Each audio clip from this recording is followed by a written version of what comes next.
Hey guys, Ernie here and welcome to the Paleo Hiker MD channel. When I first got into bushcraft, I would watch people on YouTube like Mike from MCQ Bushcraft, and he had this mysterious black rod of metal or something.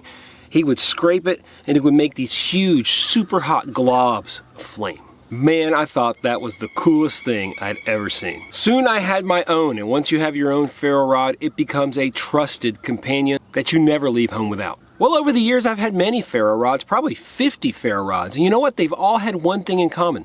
They've all been round. Well, they don't have to be round anymore.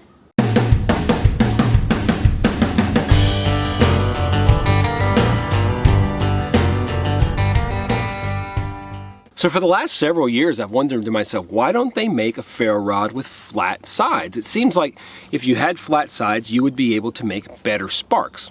Seems logical to me, right? Now, I recently ordered what's commonly known in the bushcraft community as a F.R.I.D, or a FRID.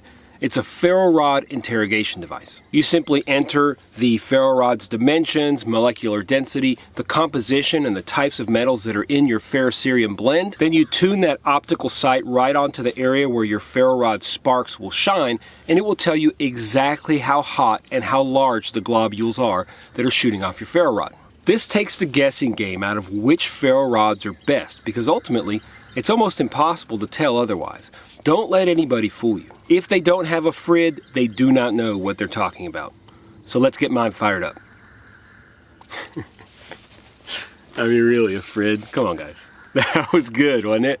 It was good. We're going to use the old-fashioned eye test. There's really no way to know. We're going to take a detailed look at images that I take with my camera, some slow motion, some regular speed, and we're just going to make a determination. Is there a big difference between a round ferro rod and a flat face ferro rod? FRID. This is the HEXAFIRE from the company Uberleben. You can see that it is hexagonal in shape. Their claim is that this literally changes everything. Their quote is, "More surface contact on striking means more molten ferrocerium thrown wherever you need it. Flat is the new round." It claims 5,500 degree showers of molten sparks. Comes in a 1/2 inch thickness, either 3 inches long or 6 inches long. Price is pretty hefty, $18 for the 3 inch and $32 for the 6 inch model like this. So the question is, does this really change everything? So we'll start with the round. You will note this is an Uberleben as well, so it is the same compound as the other. Let's just throw some sparks and see how it looks.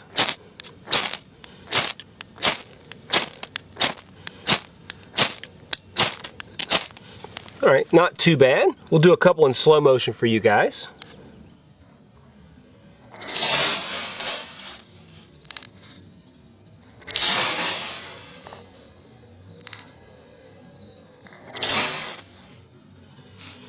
All right, now we'll get a little bit of shavings here and see how easily we can light up our shavings. These are pretty dry shavings, okay? So it shouldn't be too hard to get lit. If you want it to light, just put it right in the middle, shower it.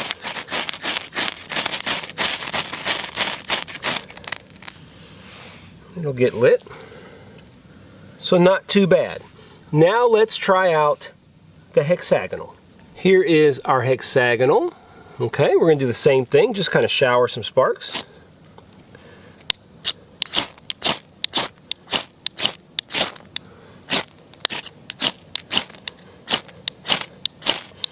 Trying hard, this could be a little bit longer, trying hard to scrape the whole straight along, but it's very hard.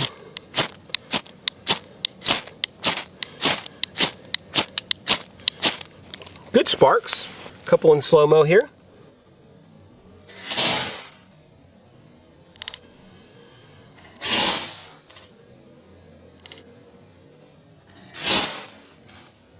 We'll do the same thing. Get some dry shavings. Put it right in the middle here.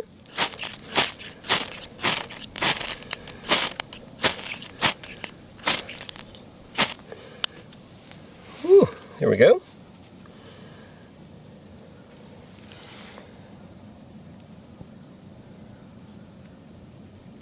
And they caught. So, what do y'all think? Is there much difference?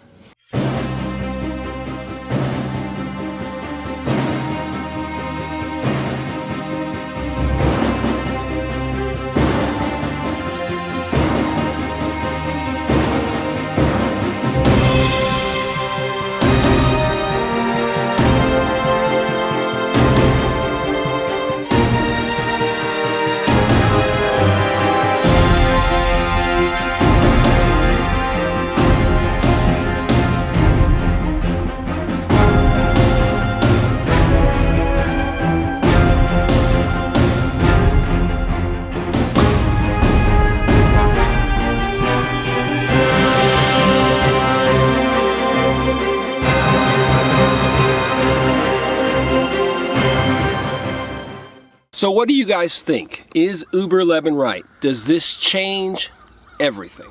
I mean, I don't know. I don't see it. I don't see a huge difference. I think both these ferro rods are really, really good, and I think it has more to do with the blend of ferrocerium that Uberleben uses over the shape. Well, I mean, at least that's what I think. Maybe when your round rod is new and you really don't have as much surface area that you're scratching, it makes a difference because you're going to end up with more on the flat one. But the truth is, what I've found is that with a knife, you're not scraping a large area, regardless, whether you're scraping the flat ferro rod or the round ferro rod. You don't really seem to have a lot of contact points. It's just one contact point. You scrape through it and you get sparks. I just don't see a big difference between the shapes. Now, I do think that the flat-sided may be easier to use long-term because you won't have to develop flat spots. A lot of time the round ones work better when you develop a flat spot, and once you get to that flat spot, it kind of starts to scoop out a little bit, and I think if you keep turning that flat face one or the hexa one, it will make it easier to use long term. Again, that's just a theory. I think the lesson today is that as long as you buy a good quality ferro rod made out of very good quality ferrocerium, you're going to get good sparks. That's what makes those big, huge globs fly off. It's not the shape, it's the quality of the material. You're looking for a blend that scrapes off big globs of ferrocerium, so when they hit the pile of whatever you're trying to catch on fire, it hits and sparks up and catches that tinder on fire. Unless you do have an actual FRID, I think it's best just to buy quality ferro rods and use your eye. I do think the cost is a bit steep, but at the same time, this is a large ferro rod. It's going to give you hundreds and hundreds and hundreds of fires. So $20 for maybe 400 or 500 fires, that's a pretty good deal. I mean, I really don't know exactly how many fires you get out of a ferro rod, but it seems like a whole bunch, probably $20 worth. Doing something like stove testing is pretty easy. You can set up your parameters, you can time things, you can measure temperature, you can do all that stuff. And unfortunately, there is no such thing as a FRID, so we just had to do the best we could. What do you guys think? Leave a comment down below. Am I crazy? Do y'all think that the flat-sided ferro rod was way better? I don't know. I just don't see it. I don't see a huge difference. But if you do, make sure you call me a moron down below. I'm just kidding. Just say that you really think I'm wrong. That'll do. I really enjoyed putting this video together. It's kind of interesting to see some of the differences, and it is something that I've thought about over the years. I've thought, man, they should make a flat-sided ferro rod. Well, they finally did it. I tested it. I think this product is awesome. I think you can buy the round one. I think you can buy the hexa one. They're both super good. Do me a favor, guys, if you liked the video, make sure you hit the thumbs up down below. Really, really helps me spread my videos across YouTube, and that's how we grow. If you're not subscribed, hit the subscription bell. And if you don't want to miss any videos, hit the notification bell, and you'll be the first to know. Right here on this beautiful river, I think I'm going to go out and do a little bit of fishing. I'm having a great time this morning. The rain is holding off. I think it's going to be overcast most of the day. As always, guys, I really appreciate your support. I enjoy doing this tremendously, and I get to come out here and have fun with things that make a lot of flashy fire and stuff. There really is something magical about using a ferro rod. If you don't own one, go pick one up, practice with it, make some fires, have some fun. As always, guys, appreciate you checking out the Paleo Hiker MD channel. Stay tuned for more videos soon.